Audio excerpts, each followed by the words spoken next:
Alhamdulillah wassalatu wassalamu ala Rasulillah Muhammad ibn Abdullah wa ala alihi wa ashabihi wa mawalah amma ba'd. Para hadirin dan hadirat serta seluruh pendengar Radio Mu'ad di mana saja Anda berada. Assalamualaikum warahmatullahi wabarakatuh. Alhamdulillahi rabbil alamin. Segala puji dan syukur kita panjatkan kehadirat Allah Subhanahu wa ta'ala. Pada kesempatan kali ini kita berada di bulan yang dimuliakan oleh Allah Subhanahu wa ta'ala, bulan Rajab, sebagaimana yang Allah sebutkan di dalam surat At-Taubah di ayat 36, ketika Allah menyebutkan jumlah bilangan bulan, inna iddatash syuhuri indallahi 12 syahran fi kitabillahi yauma khalaqas samawati wal ard minha arba'atun hurum. Sesungguhnya di sisi Allah Subhanahu wa ta'ala ada 12 bulan. Maka kita dapatkan Allah telah menetapkan 12 bulan ini. Di antara 12 bulan ini ada 4 bulan yang diharamkan, dan kita dapatkan salah satu penjelasan diharamkan di sini adalah diharamkan berperang di 4 bulan ini. Salah satunya bulan Rajab. Fa ikhwani wal akhwat yang dimuliakan oleh Allah Subhanahu wa taala, kemudian Allah Subhanahu wa taala katakan fala tadlimu fihinna anfusakum. Maka janganlah sekali-kali kalian mendolimi diri kalian di bulan ini, ya, di dalam 4 bulan ini. Dan kita dapatkan penjelasan dari sahabat Ibn Abbas radhiyallahu anhuma, bahwasanya orang yang mengerjakan ketaatan di bulan ini maka akan dilipat gandakan. Demikian juga halnya orang yang melaksanakan kemaksiatan di bulan ini juga akan dilipat gandakan.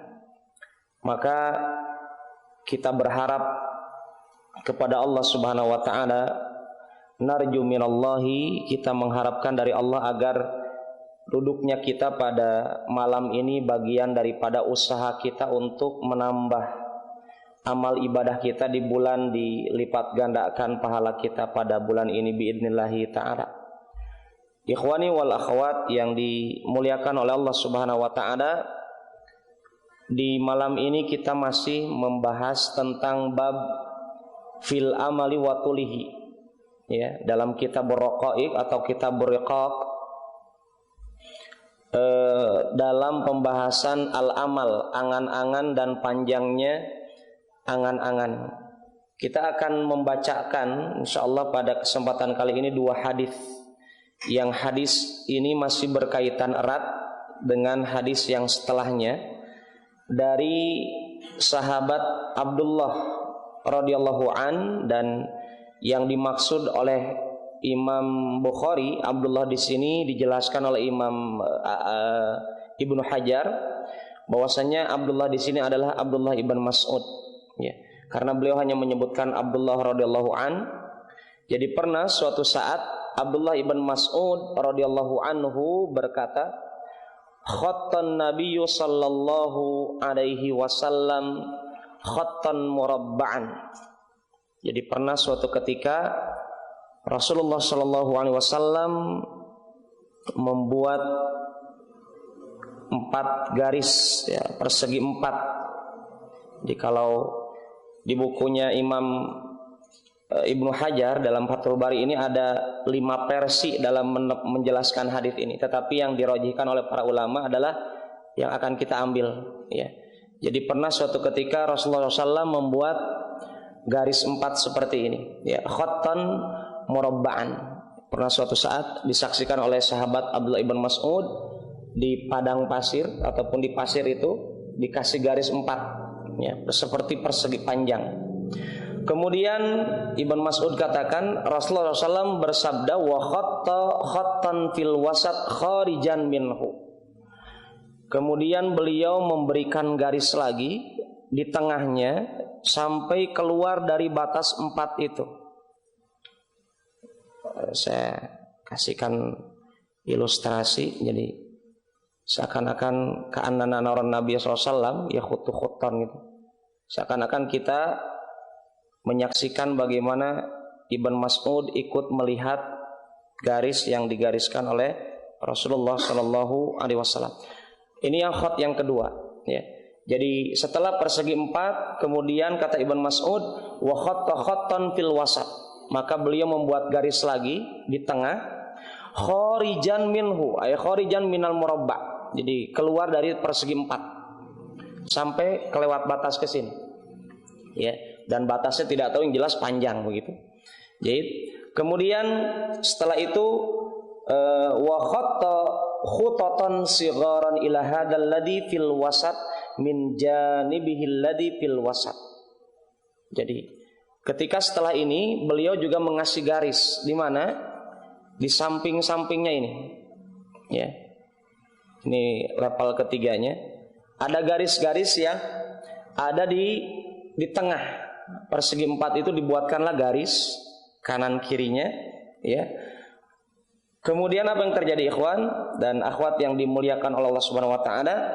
Rasulullah SAW setelah mengerjakan hal ini memberikan ilmu kepada para sahabat dan selanjutnya juga kepada kita semuanya.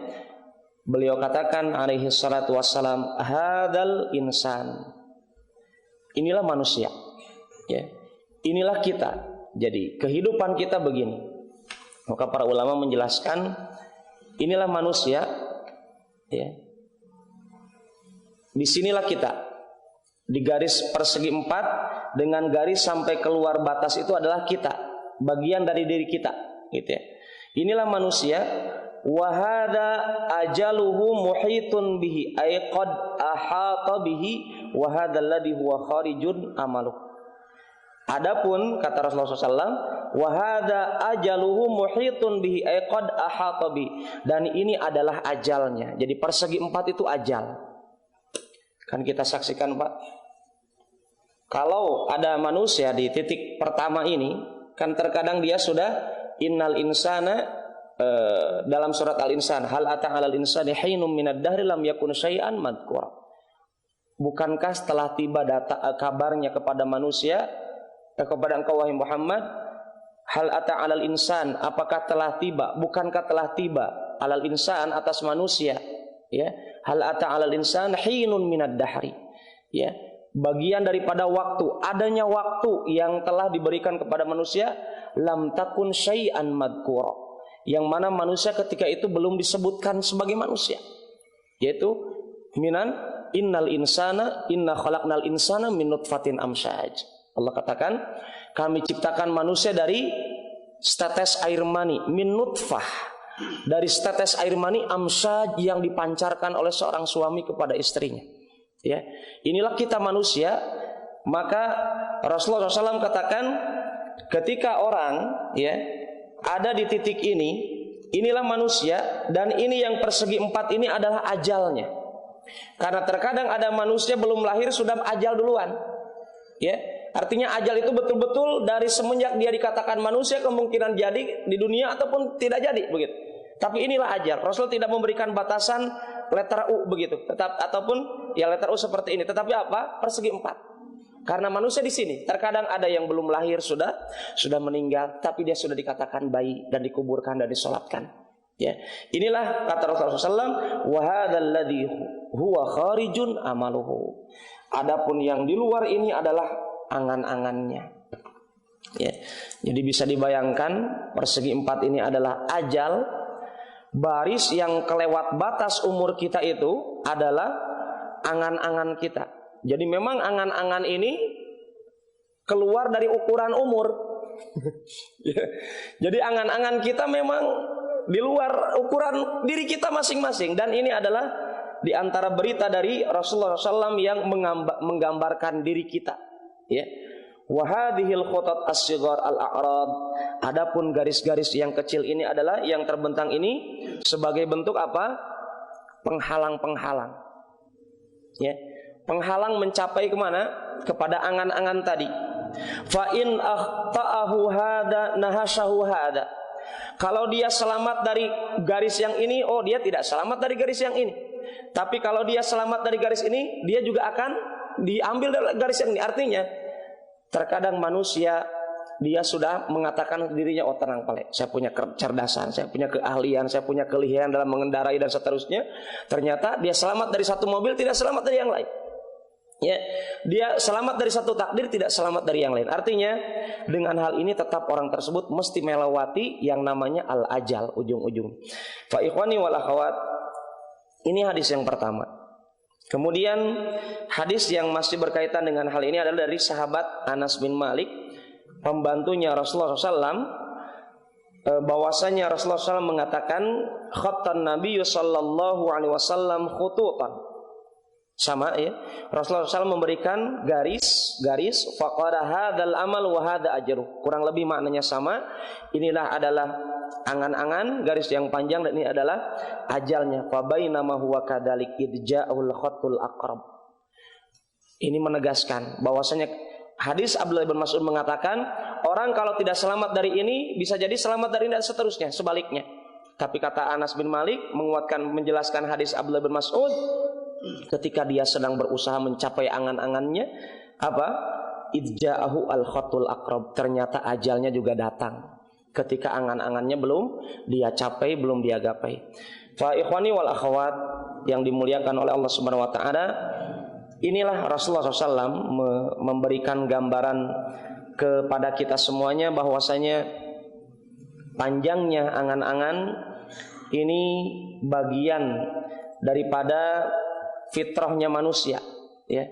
Adanya angan-angan itu memang bagian daripada apa? Fitrahnya anak Adam, bahwasanya umurnya dia, kita dapatkan di dalam hadis yang lainnya Rasulullah SAW mengatakan a'maru ummati baina sittin ila sab'in wa aqallu ma yajuzu dzalik.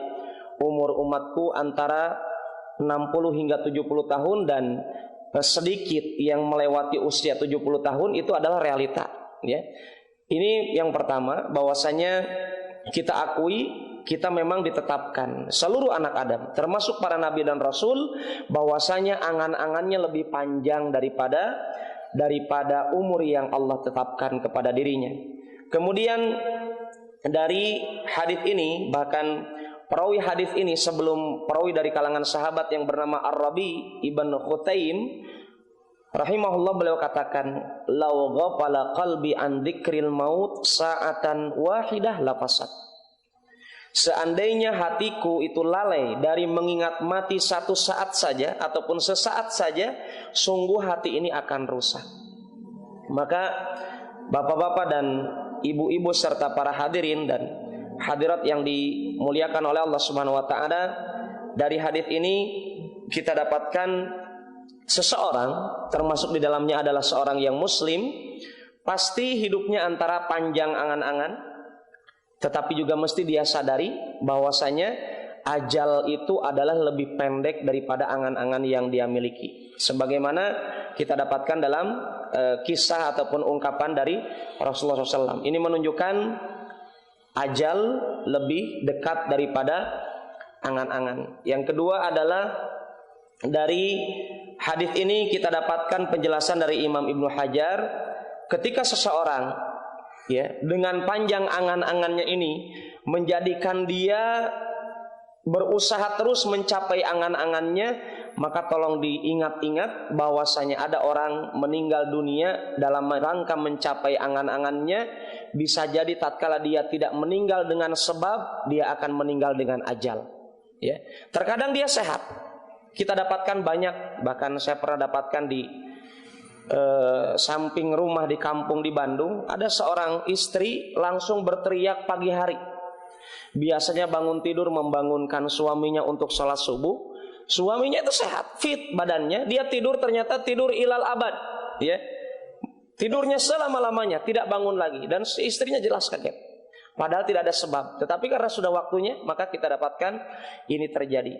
Fa ikhwani wal akhwat, yang dimuliakan oleh Allah Subhanahu wa taala, dengan ungkapan ini dan sebagaimana kita dapatkan ungkapan Ali bin Abi Thalib di pertemuan kemarin ketika Ali mengatakan irtahalatid dunya mudbirah wartahalatil akhirah muqbilah walikullim minhuma banun fakunu abna al akhirah wala takunu abna ad dunya fa innal yawma amalun wala hisab wa gadan hisabun wala amal.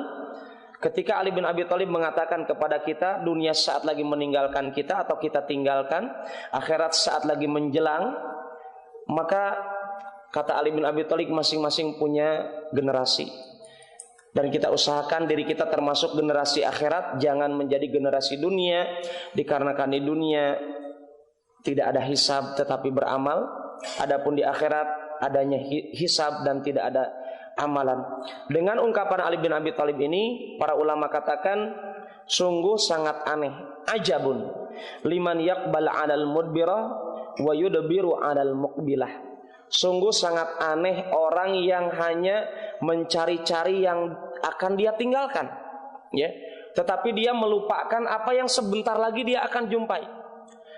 Imam Qatadah rahimahullah ta'ala ketika menafsirkan ayat Allah Subhanahu wa ta'ala yang mungkin sering kita dengar, khatib Jumat mengutip tatkala khatib Jumat mewasiatkan dirinya dan mewasiatkan para jamaah Jumat untuk meningkatkan nilai ketakwaan di hadapan Allah. Khatib mengatakan apa? Salah satunya firman Allah dalam surat Al-Hasyr, ya. Di ayat-ayat terakhir, di ayat yang ke-18, Allah Subhanahu wa ta'ala berfirman, ya ayyuhalladzina amanu taqullah wal tangdur nafsum ma qaddamat lighad. Imam Qatadah mengatakan, mazala rabbukum yuqarribus sa'ah hatta sammaha godan.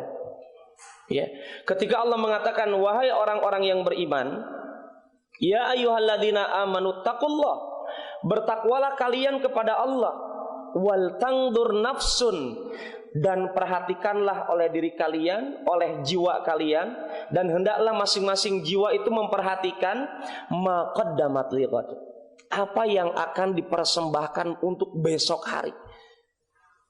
Imam Qatadah katakan, Allah Rabb kalian, pencipta kalian, senantiasa mendekatkan kata sa'ah, kata hari kiamat, dengan nama godan, besok.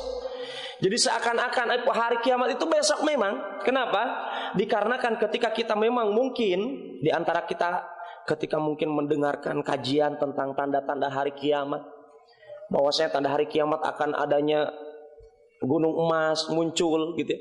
Kemudian nanti akan adanya Dajjal, akan turunnya Nabi Isa, kita katakan oh mungkin ini kita tidak akan dapatkan. Taib, masih ada yang dekat ya. Kiamat kecil kita akan kita rasakan, yaitu kematian. Maka Allah katakan kepada kita, perhatikan dalam diri kita apa yang akan kita persembahkan besok hari itu. Besok apa ini? Besok ketika akan datangnya hari kiamat, dan kiamat ini adalah salah satunya kiamat kecil. Fa ikhwani wal akhwat yang dimuliakan oleh Allah Subhanahu wa taala, di pertemuan kemarin kita telah sebutkan bahwasanya angan-angan tidak seluruhnya jelek. Konotasinya angan-angan tidak seluruhnya jelek. Ya, sebagaimana kita dapatkan perkataan Imam Ibnu Jauzi, seandainya bukan karena angan-angan, maksudnya ini adalah angan-angan yang mengandung unsur cita-cita, ya, tidak hanya angan-angan buayan semata gitu ya, hiburan hanya angan-angan saja, bukan hanya angan-angan, ya. Beliau katakan angan-angan yang terpuji adalah sebagaimana kita dapatkan kepada para ulama, ya. Seandainya bukan karena angan-angan, sungguh mereka tidak akan menulis buku, tidak akan mewariskan ilmu Al-Quran dan hadis kepada kita semuanya. Artinya ini semakna dengan apa yang telah kita jelaskan kemarin dari hadis riwayat At-Tirmidzi tentang dunia, ya. Ad-dunya mal'unah, dunia itu dilaknat. Mal'unun ma fiha illa dzikrullah wa mawalah au alimun au muta'allim.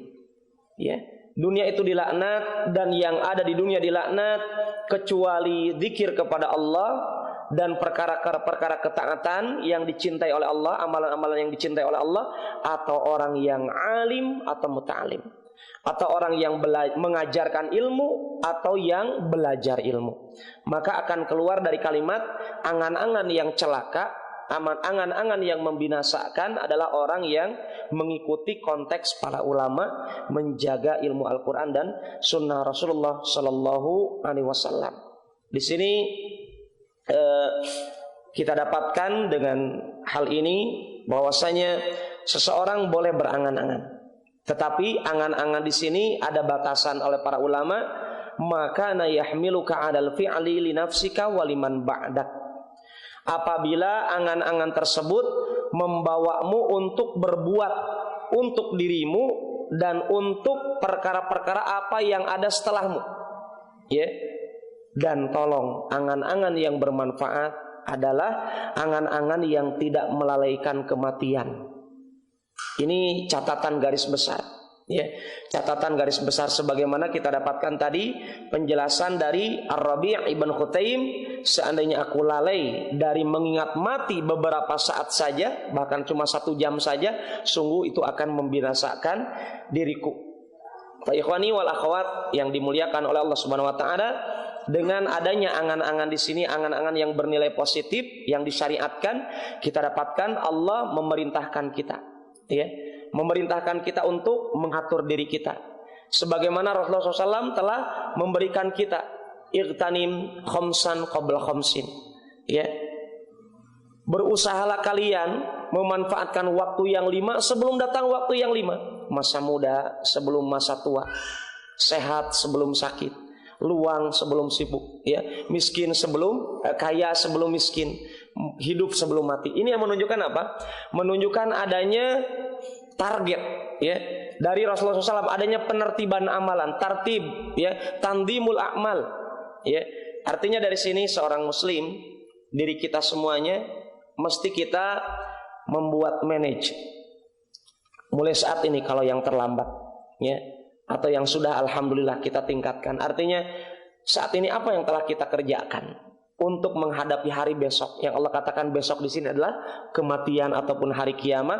Maka dengan di-manage amalan kita, kita dapatkan bahkan Rasulullah SAW telah mengajarkan hal ini. Artinya secara akal saja, sebelum dengan syariat Islam, secara akal saja orang ketika mencari dunia, ulama mengatakan apa? Man arada dunya fa'alaihi bil ilm, wa man arada al-akhirah fa'alaihi bil ilm, wa man aradahuma fa'alaihi bil ilm. Ada yang mengatakan perkataan ini disandarkan kepada Imam Syafi'i. Wallahu ta'ala alam. Barang siapa orang yang ingin mencari dunia, maka dia mesti dengan ilmu. Orang mencari akhirat mesti dengan ilmu. Orang mencari dua-duanya mesti dengan ilmu. Artinya apa? Mesti ada manage, mesti ada angan-angan yang mesti dia atur memang, bukan hanya pasrah. Maka di sini seperti para ulama katakan, salah satunya adalah Imam Al-Utsaimin, salah kalau orang hanya menyandarkan kepada takdir yang dengan cara takdir yang salah. Disinilah Imam Al-Utsaimin katakan ada orang yang seperti Jahmiyah. Jahmiyah ini mengatakan apa? Orang yang mengatakan bahwasanya dirinya itu seperti boneka, seperti wayang, ya. Jadi dia terjerumus kepada kemaksiatan, dia bisa mengerjakan ketaatan. Oh, ini memang sudah takdir Allah, ya. Jadi dia melegitimasi mengatakan bolehnya bermaksiat karena dengan kata-kata ini takdir Allah, memang saya seperti wayang, terserah Allah. Ini salah, ya. Kemudian juga ada orang yang berlebihan dalam masalah takdir.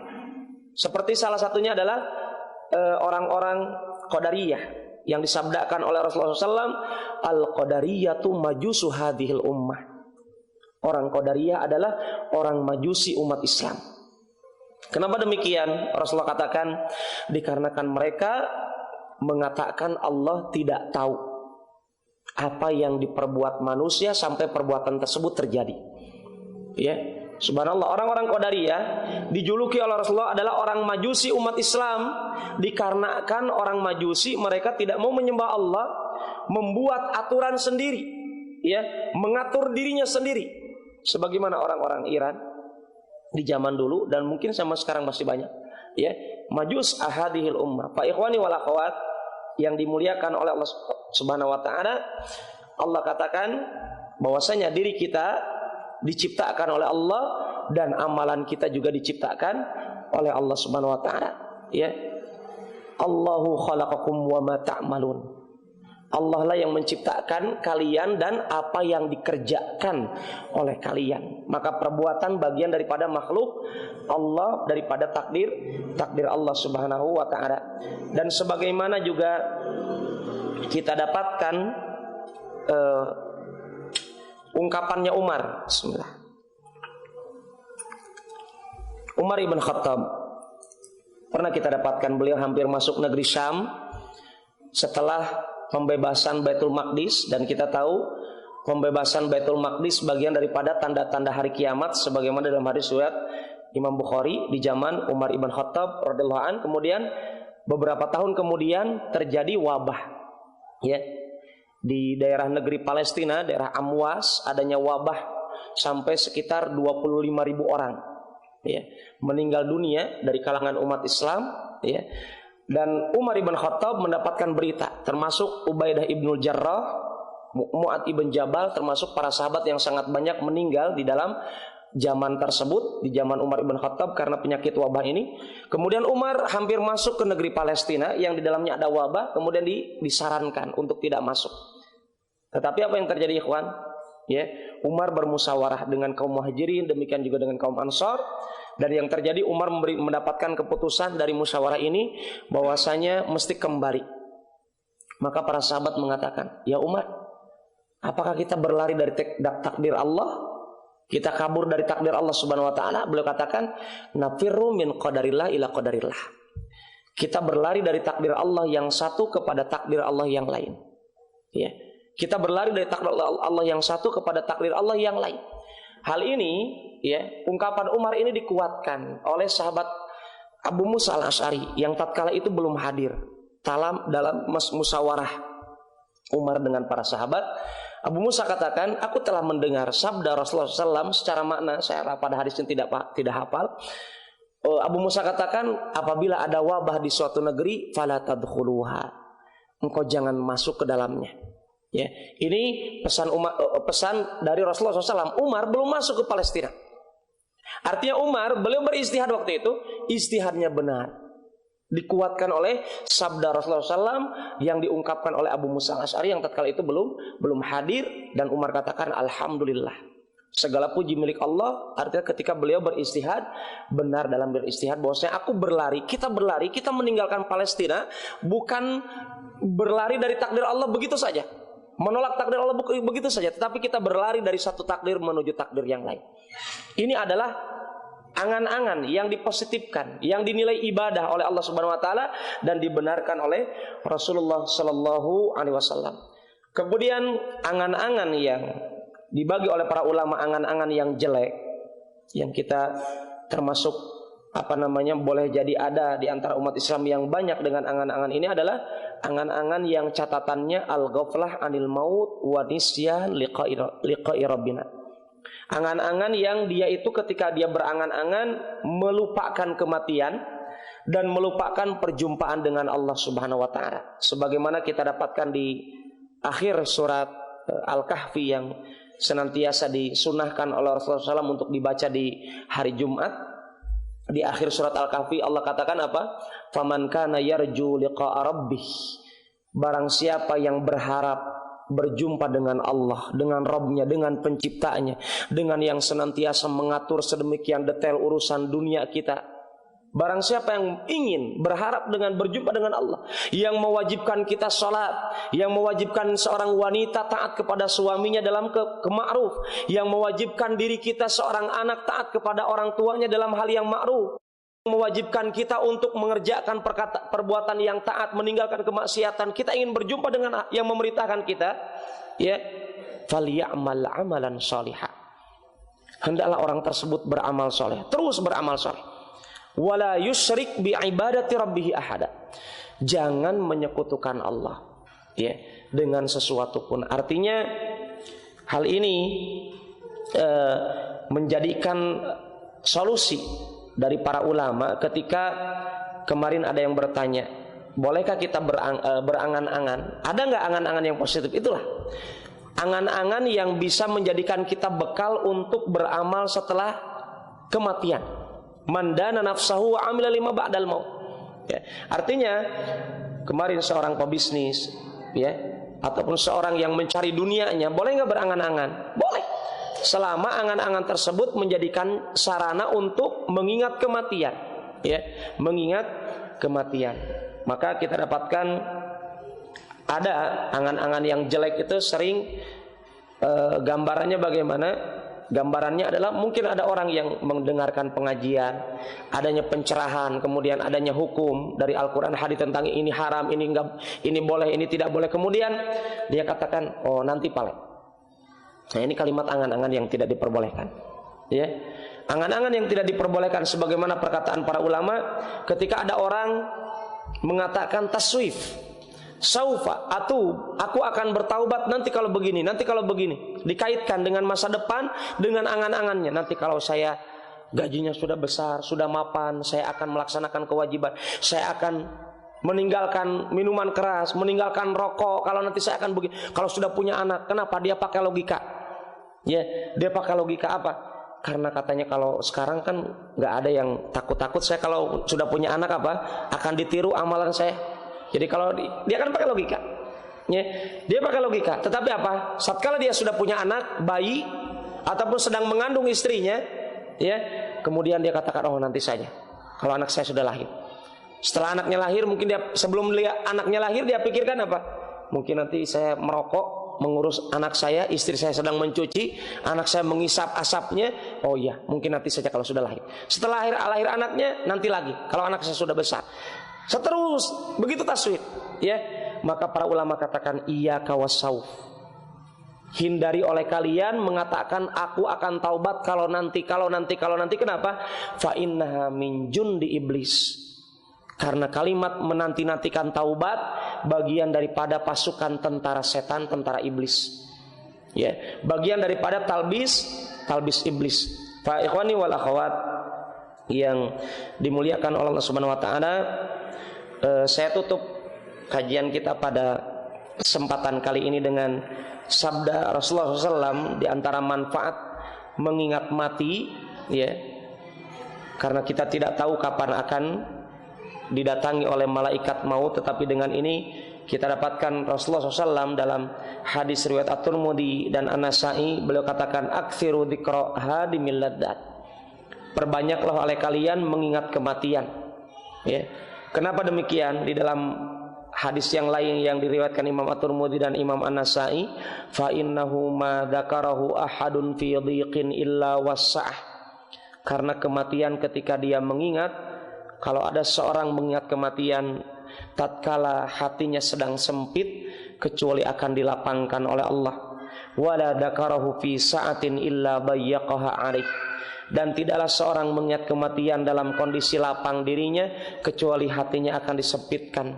Artinya ketika orang mengingat kematian dalam kondisi sedang sempit, tenang, ujian ini baru cuma beberapa saat saja, ya. Ujian ini tidak sebanding dibandingkan siksa di dalam nerakanya Allah Subhanahu wa taala.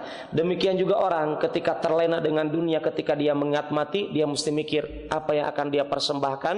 Kalau dia hanya dirundung dengan kenikmatan-kenikmatan dunia yang sesaat saja, terlena dengan dunia, maka dia mesti memperbanyak mengingat kematian.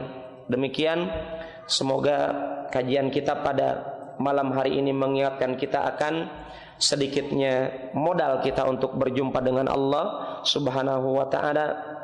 Tetapi dengan modal yang sedikit ini kita insya Allah masih ada kesempatan untuk meningkatkan kualitas ibadah kita di hadapan Allah biidnillahi ta'ala. Wallahu ta'ala alam bissawab. Untuk hadirin dan pendengar yang dirahmati Allah Subhanahu wa taala, demikian kepada materi kajian yang disampaikan oleh Ustaz. Dan selanjutnya kami buka sesi jawab untuk hadirin. Anda bisa bertanya langsung ke narasumber kita. Adapun pendengar yang memang di radio Masjid atau di www.radiomas.com, Anda bisa mengirimkan pertanyaan Anda di 0852991996 dan kami awali dari yang ada di masjid. Silakan.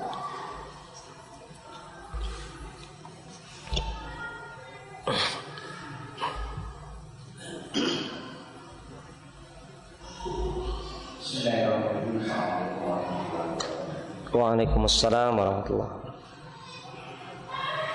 Di awal materi tadi Ustaz menyampaikan bahwa setelah Allah menetapkan 12 bulan. Kemudian ada 4 bulan yang dilarang untuk berperang, ada 4 bulan yang dimuliakan. Sekarang fenomena di masyarakat, salah satu di 4 bulan ini kalau tidak salah, dan saat ini di bulan Rajab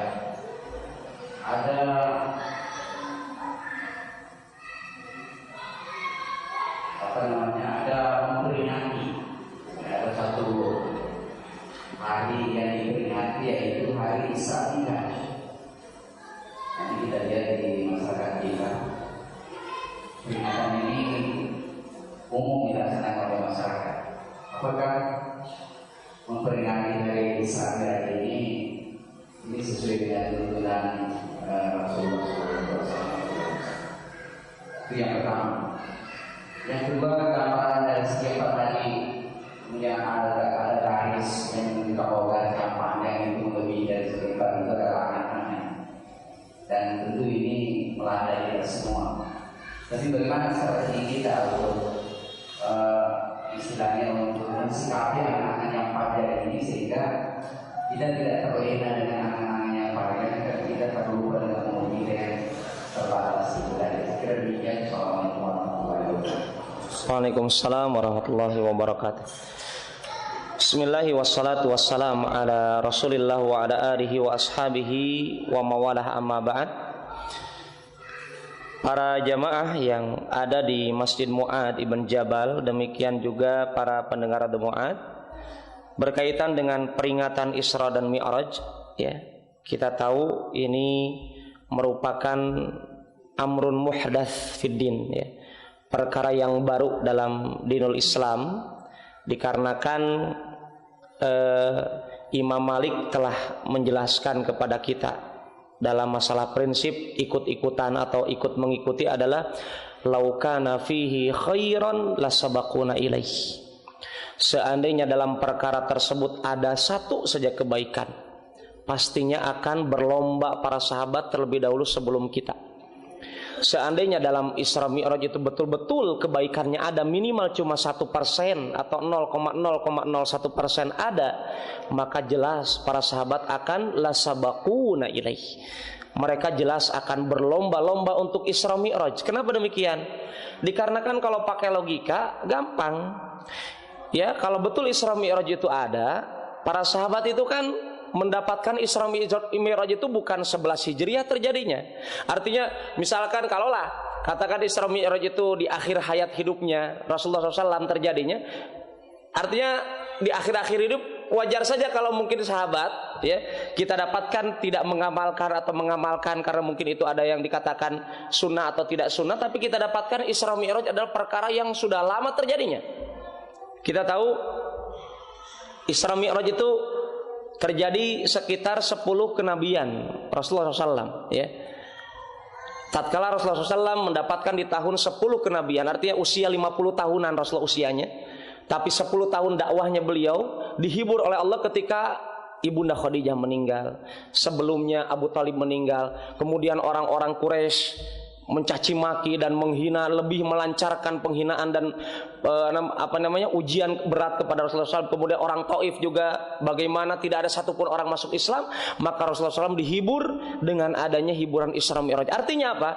Kalau itu betul, ya, amalan yang disunahkan, artinya jelas para sahabat mulai semenjak itu ada tahun depannya, artinya 11 kenabian adanya Isra Mi'raj, betul ya?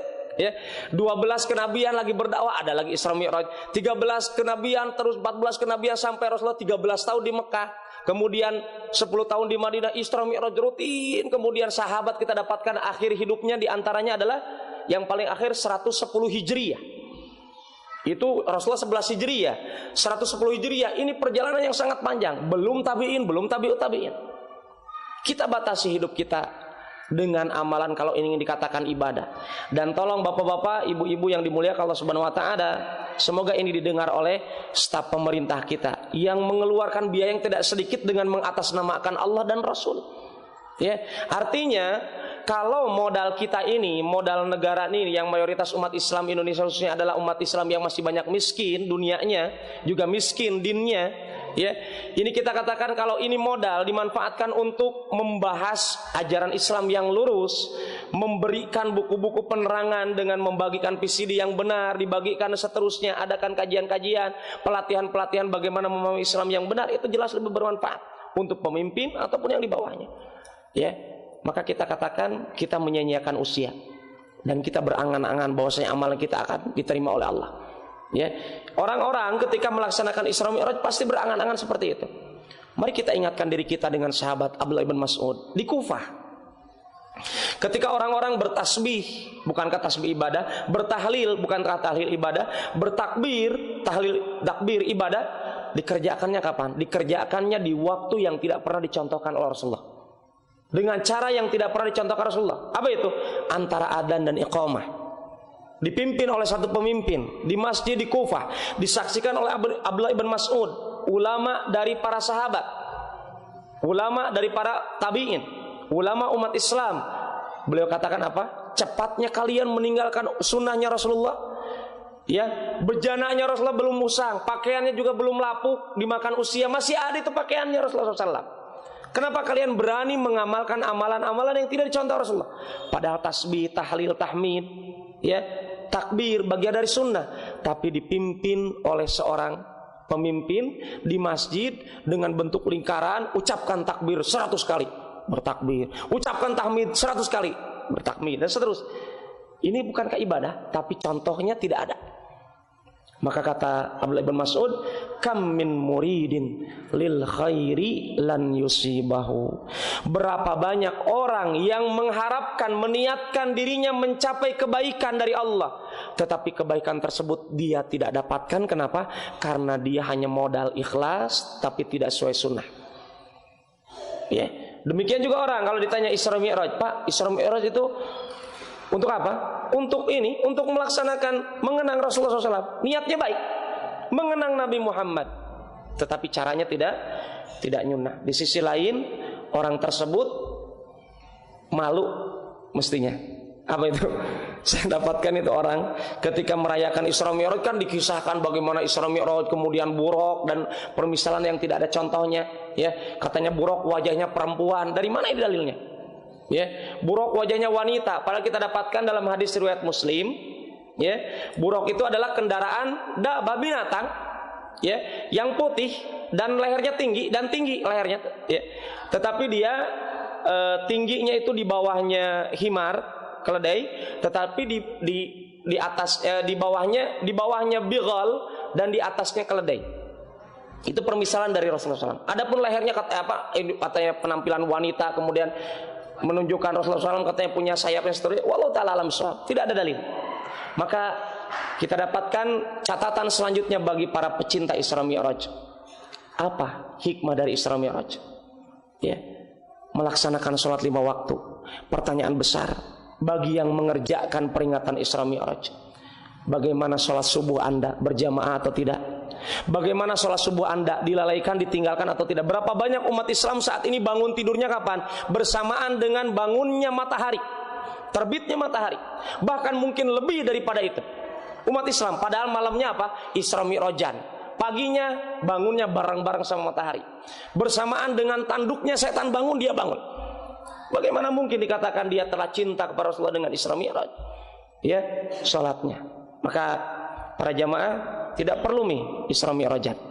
Ya, cukup jagalah sunnahnya Rasulullah SAW yang sangat ekonomis. Ya, sangat ekonomis, tidak perlu ditambah-tambahkan. Karena apa?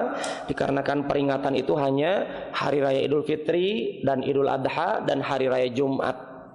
Demikian wallahu ta'ala alam shawab. Kemudian cara menyikapi angan-angan yang panjang itu yang bisa jadi akan menjadikan overdosis adalah usahakan sebagaimana ungkapan para ulama yang telah kita sebutkan banyak adalah usahakan kalau kita berangan-angan kira-kira angan-angan ini mendatangkan ridha Allah atau tidak. Ya, mendatangkan ridha Allah atau tidak. Artinya angan-angan akan bermanfaat ketika kita mempunyai ilmunya angan-angan. Ya, Kita tahu Rasulullah SAW mendapatkan memotivasi para sahabat agar berangan-angan, bercita-cita. Nah, ini kita maksudkan. Angan-angan yang tidak overdosis adalah cita-cita yang tidak keluar dari koridor syariah, menjadi sarana untuk bekal hari kiamat. Itu saja. Ya, kalau seperti itu adanya, insya Allah kita akan berusaha menyikapi. Bahkan tatkala kita beli makanan, kira-kira ini makanan bernilai ibadah atau tidak, membeli kendaraan bernilai ibadah atau tidak, membeli rumah bernilai ibadah atau tidak, dan seterusnya, sehingga angan-angan tersebut akan menjadi sarana ibadah biidznillah ta'ala. Wallahu ta'ala alam shawab. Barakallahu fikum. Kami bersedia jika sekiranya masih ada dari kalian.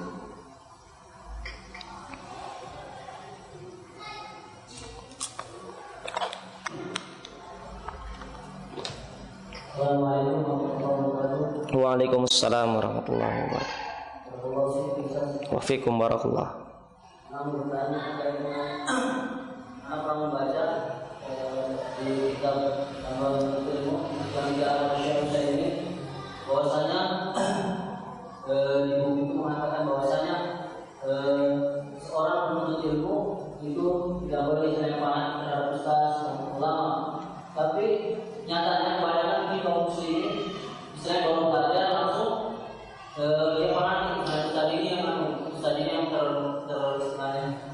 tersunnah, kemudian dia tidak mau hal itu majelis ilmu yang dibawa oleh ustaz, walaupun ustaz itu istilahnya yang sama maknanya Ahlussunnah wal Jamaah. Bagaimana yang pendapat ustaz? Kemudian yang kedua terkait dengan banyaknya di kalangan penuntut ilmu, bahkan di kalangan para ustaz mengatakan takzir terhadap misalnya masing-masing organisasi. Kemudian dia tidak menerima apabila ustaznya yang mengatakan benar dan mengatakan ustaznya yang terbenar. Bagaimana hukumnya? Karena biasanya ketika kajian itu sesama ustaz saling takzir, bagaimana ustaz? Bismillahirrahmanirrahim. Wassalatu wassalamu ala Rasulillah wa ala alihi wa ashabihi wa mawalah amma ba'd. Tahdir ya. Ini tahdirnya pakai dal. Kalau pakai dal itu hadir.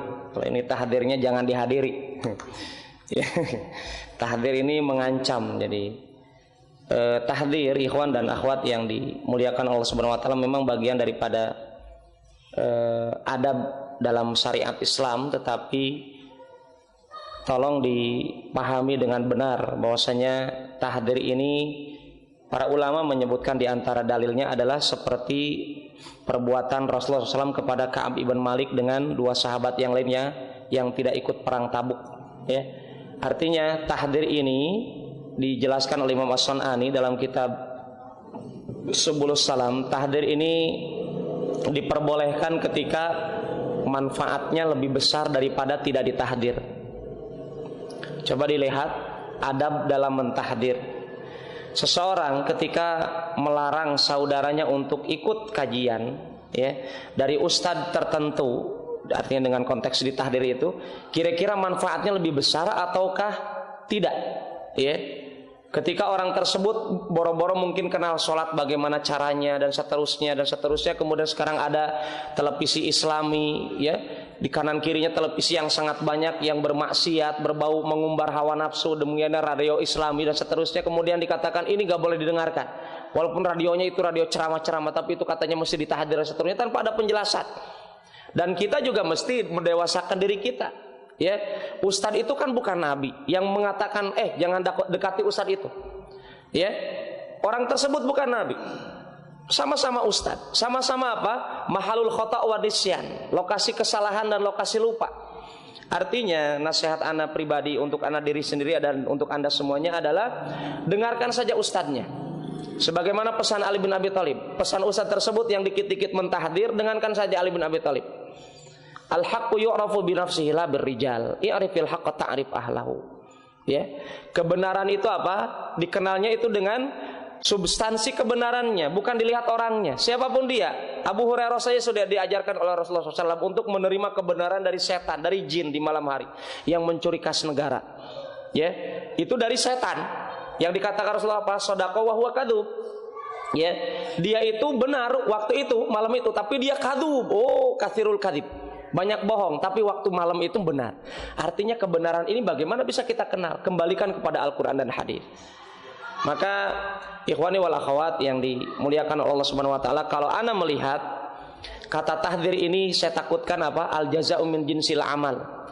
Saya takut kalimat ada ustadz yang mentahdir dari ustadz yang lain ataupun kajian yang satu ditahdir oleh kajian yang lain, ini berakibat kepada apa?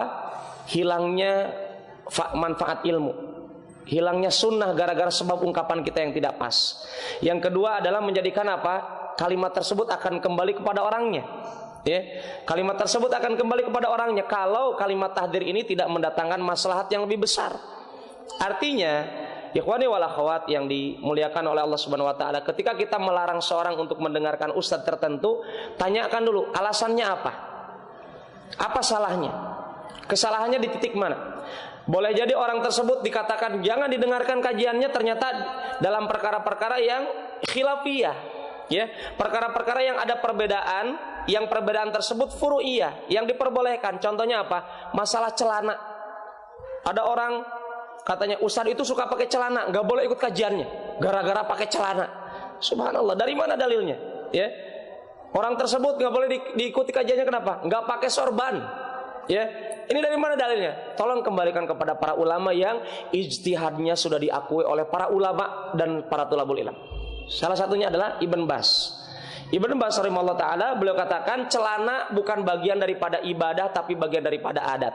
Ibn Bas, Ibn Utsaimin, Syekh Shalih Munajjid, mereka katakan rahimahumullah ta'ala, katakan apa? Sorban bagian daripada adat istiadat di zaman Nabi dengan orang-orang tatkala itu, bukan bagian daripada ibadah. Mereka tegaskan demikian. Artinya jangan dikatakan tahdzir dalam perkara-perkara yang khilafi. Mungkin sebagian ulama mengatakan ini sunnah, sebagiannya adat, maka ini salah satunya tadi celana. Nah, maka ikhwan dan akhwat, kita mesti dewasa, ya, dalam menyikapi kata tahdzir itu. Langsung jangan di-cut begitu saja, tapi tanyakan kepada ustadz yang mentahdzir itu.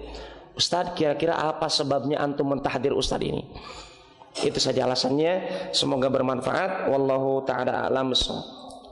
Selanjutnya kita ambil satu pertanyaan.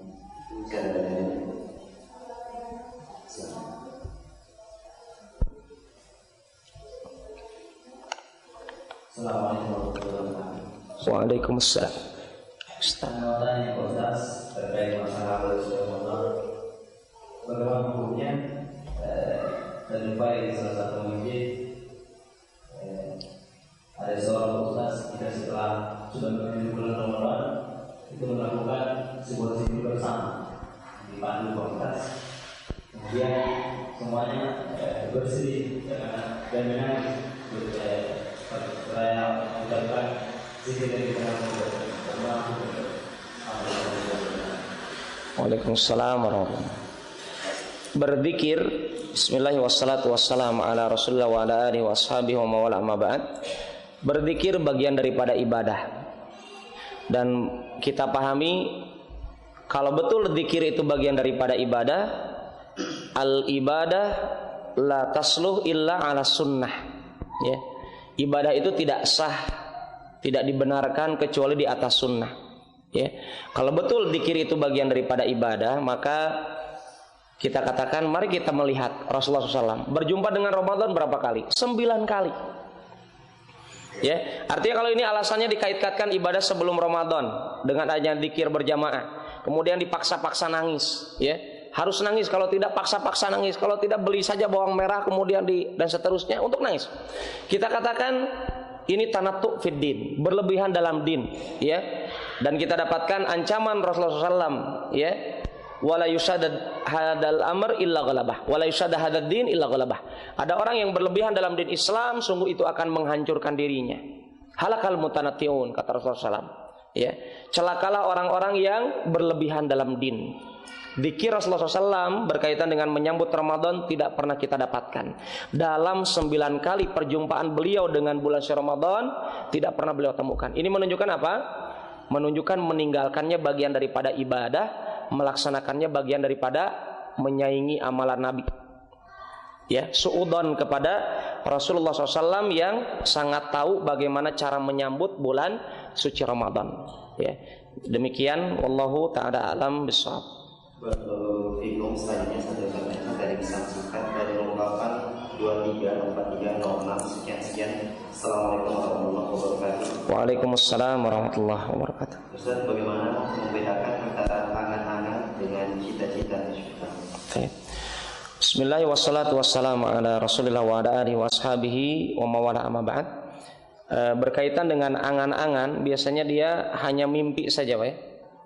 Kalau cita-cita dia ada al-akhdhu bil asbab, mencari sebab-sebab, ya. Adapun cita-cita adalah dengan adanya sebab-sebab yang bisa dia tempuh. Adapun angan-angan duduk saja, mungkin orang sambil merokok itu, lewat mobil, oh itu mobil saya kapan nanti, oh itu motor saya kapan nanti, oh itu istri saya kapan nanti. Duduk saja, tidak ada sebab. Ya, maka kata Imam Al-Utsaimin, ya, bagian daripada orang yang nolak takdir adalah orang ingin punya anak tapi nggak pernah nikah. Bagaimana mungkin punya anak kalau nggak nikah-nikah? Ya, karena sebabnya punya anak adalah dengan sebab menikah. Demikian juga ini adalah angan-angan. Ya, adapun cita-cita, namanya orang cita-cita punya istri soleha, dia soleh juga. Usahakan dirinya soleh. Karena Allah katakan apa? Al-mu'minuna lil mu'minat. Orang beriman laki-laki untuk beriman perempuan dan seterusnya. Artinya ada al-akhdhu bil asbab. Ya, kalau ingin dapatkan sesuatu maka mencari sebab. Ini adalah cita-cita. Wallahu ta'ala alam bishawab. Barakallahu hadirin dan pendengar yang dirahmati Allah Subhanahu wa taala, kita cukupkan sesi tanya jawab kita di kesempatan dan sebelum berikut kita akhiri. Wassalamualaikum warahmatullahi wabarakatuh. Waalaikumsalam.